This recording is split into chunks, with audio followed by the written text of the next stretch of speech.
This is the Lone Crater YouTube. We hope this video helps. You start by finding the embedded Excel object in your Word file. This is the critical jumpstart. Click once to select it and note whether Excel's grid or a border appears. Once done, decide why you want to remove it: free file size, prevent edits, or convert content. If conversion is needed, copy the cells and paste as a Word table. Otherwise, continue. Make sure to save a copy of the document first so you can undo any permanent changes.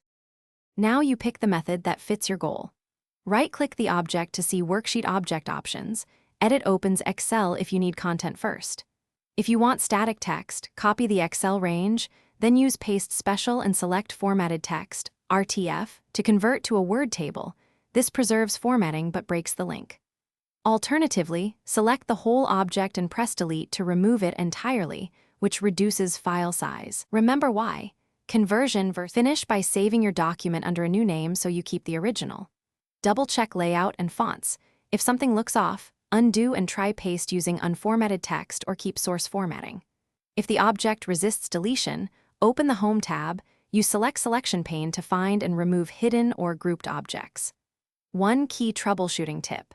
If links remain, go to File Info, Edit Links to Files, and break the link to fully detach the Excel data.